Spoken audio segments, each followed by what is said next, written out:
Good morning my dear students. आज हम सीखेंगे फॉर, व्हाइल और ड्यूरिंग में जो डिफरेंस है उसको हम आज अच्छे से क्लियर कर लेंगे। ये जो वीडियो है, इस वीडियो में आप ड्यूरिंग, फॉर और व्हाइल तीनों में जो डिफरेंस है, जिसमें जो एक कंफ्यूजन होता है, वो आपका आज अच्छे से क्लियर हो जाएगा। क्योंकि तीनों में ही एक सिमिलरिटी है, तो इसको आज एक डीप लेवल में, एक हाई लेवल में इसको समझने की जरूरत है। तो लास्ट तक वीडियो को जरूर देखें, ठीक है। तो सबसे पहले हम देखेंगे फोर का यूज हम किसके लिए करते हैं।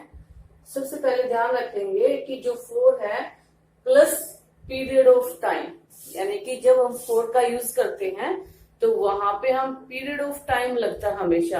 देखो, ड्यूरिंग और व्हाइल और फोर तीनों ही एक, हमें क्या लगता है, कंफ्यूजन होता है कि तीनों ही टाइम लाइन के लिए हम यूज करते हैं, लेकिन अ लिटिल बिट डिफरेंस होता है तीनों के अंदर, जो हमें मिस्टेक करा देता है और एग्जाम में हमारा जो एक सबसे ज्यादा कीमती जो मार्क्स होते हैं वो हमारे कट जाते हैं, छोटा सा कॉन्सेप्ट क्लियर किए बिना।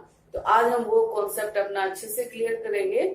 ओके, तो याद रखना फोर का यूज हम कब करते हैं, for plus a period of time, यानी कि फोर के बाद हमेशा पीरियड ऑफ टाइम का यूज किया जाता है। For example, for 2 hours, for a week और फॉर एजेस, ठीक है। इसको अगर हम पूरा कंप्लीट सेंटेंस लिखेंगे तो क्या होगा हमारा, are you going away for the weekend. अब वीकेंड क्या है, सप्ताह के अंत में वीकेंड, ठीक है। तो वो क्या बताता है आपको, एक टाइम लाइन बताता है, यानी कि एक पीरियड ऑफ टाइम आपका शो कर रहा है। और ड्यूरिंग में क्या है, वी यूज ड्यूरिंग। ड्यूरिंग का मतलब क्या होता है, के दौरान, लेकिन ध्यान रखना ड्यूरिंग प्लस नाउन होता है और four plus period of time. During plus noun, यानी कि ड्यूरिंग के बाद कोई टाइम नहीं मिलेगा, यानी कि टाइम तो मिलेगा, पीरियड ऑफ टाइम नहीं मिलेगा। जैसे 2 दिन, 2 घंटे, 5 दिन, 5 महीने, 6 दिन, 6 हफ्ते, इस टाइम से, यानी कि आपको पीरियड ऑफ टाइम नहीं मिलेगा। ड्यूरिंग के बाद आपको क्या मिलेगा, ड्यूरिंग के साथ आपको नाउन मिलेगी, जैसे ड्यूरिंग द फिल्म। अब यहाँ पे फिल्म क्या है आपकी, एक नाउन है, तो हमने क्या लगा दिया, during. During our holidays, holidays भी क्या हमारी एक नाउन है, ठीक है। तो यहाँ पे ऐसे तो नहीं बताया ना भाई कितने दिन की हॉलीडेज, अगर यहाँ पे होता 5 डेज हॉलीडेज, ठीक है, तो फिर हम 4 लगाते, लेकिन यहाँ पे ओनली हॉलीडेज लिखा हुआ है, इसलिए यहाँ पे क्या आएगा, ड्यूरिंग। अब इसका कंप्लीट सेंटेंस देखेंगे, I fell asleep during the film, ठीक है। उसके बाद एक बात और ध्यान रखना, with a time word we can use during in place of in. हम कई बार क्या करते हैं, इनके स्थान पे और इनके स्थान पे, इनको के स्थान पे हम ड्यूरिंग का यूज कर सकते हैं। कैसे, देखो हम इन द नाइट लिखते हैं, इन द आफ्टरनून लिखते हैं, तो हम ड्यूरिंग द नाइट लिख सकते हैं, ड्यूरिंग द आफ्टरनून लिख सकते हैं। यानी कि जो टाइम वाले जो वर्ड्स हैं उनके स्थान पे जहां हम इन लगाते हैं, उस इन को हम रिप्लेस करके उसके स्थान पे ड्यूरिंग लिख सकते हैं, ड्यूरिंग लगा सकते हैं, सेंटेंस हमारा रॉन्ग नहीं होगा। आपको ध्यान रखना है ये। अब देखो, वी नेवर यूज ड्यूरिंग, लेकिन यहाँ पे ध्यान रखना, we never use during to tell how long something goes on, यानी कि हाउ लॉन्ग कितने दिनों तक कोई चीज चली है, कितने टाइम तक कोई चीज चली है, उसको शो करने के लिए हम ड्यूरिंग का यूज नहीं करते।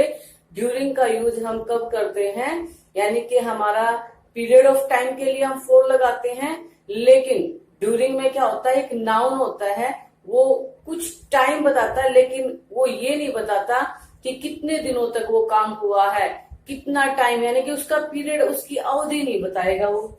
अब एग्जांपल देखेंगे, it rain for 3 days without stopping.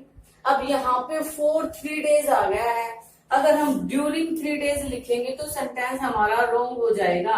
क्यों रॉन्ग हो जाएगा, क्योंकि 3 डेज हमारा क्या है, एक पीरियड ऑफ टाइम है, और पीरियड ऑफ टाइम के बाद हमेशा पहले हमेशा क्या लगता है, हमारा 4 लगता है। तो ध्यान रखना, ये जो कंफ्यूजन है ड्यूरिंग में, फॉर में और वाइल में टाइम के लिए, वो कंफ्यूजन आज हमारा बिल्कुल क्लियर होना चाहिए।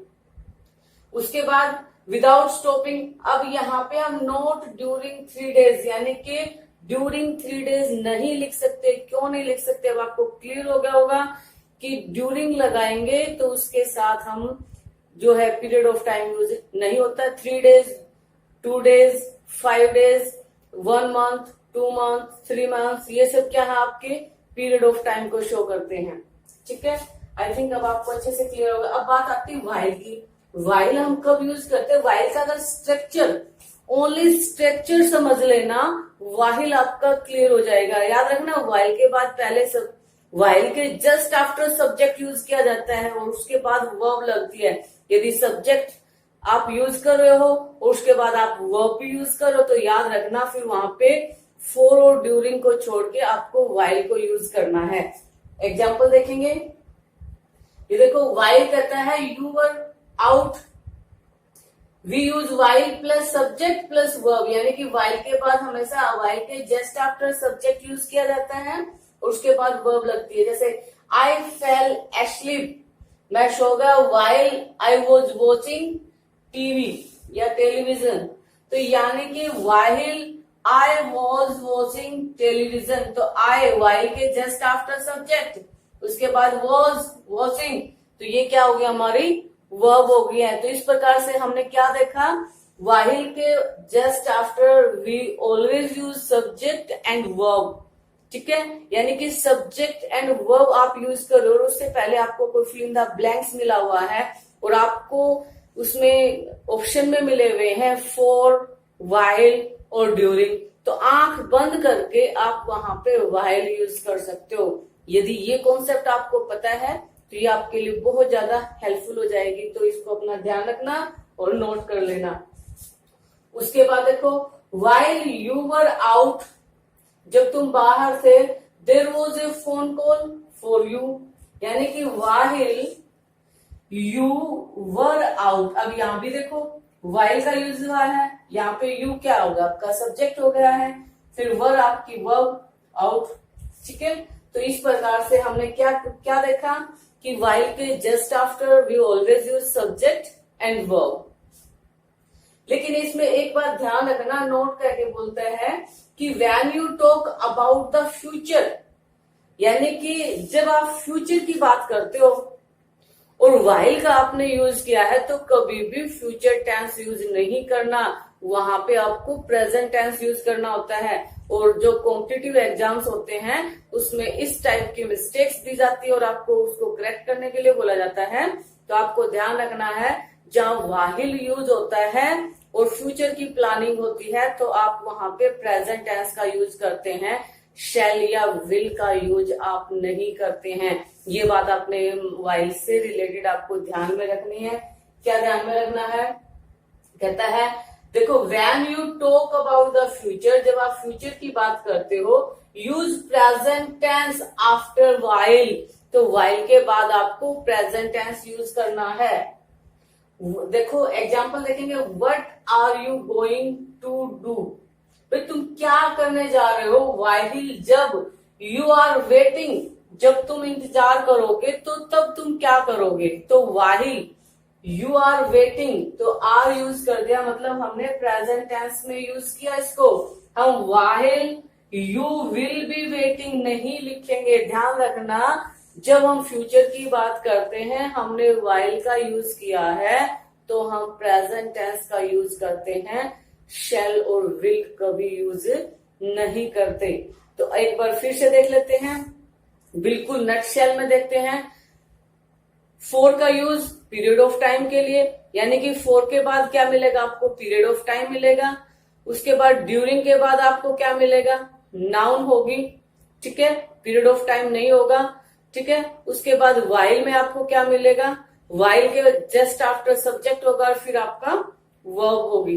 ठीक है, दूसरी बात, वाइल का जब हम यूज करेंगे और फ्यूचर की कोई बात कर रहे होंगे तो वहां पे हम प्रेजेंट टेंस का यूज करते हैं, विल और शैल का यूज करके, यानी कि हम फ्यूचर का यूज, फ्यूचर टेंस वहां पे यूज नहीं होता है। तो ये ध्यान रखना, बात तो हम फ्यूचर टेंस की करेंगे लेकिन हम यूज किसका करेंगे, प्रेजेंट टेंस का ये ध्यान रखना, किसके साथ, वाइल के साथ। दूसरी बात, in the morning, in the afternoon, ठीक है।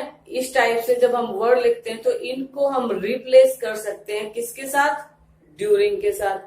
तो मुझे आशा है आपको मेरी ये वीडियो अच्छी लगी होगी। आपका ये जो डाउट था फॉर में, वाइल में और ड्यूरिंग में, वो क्लियर हो गया होगा। यदि आपको मेरी वीडियो अच्छी लग रही है तो please like, share and subscribe my channel.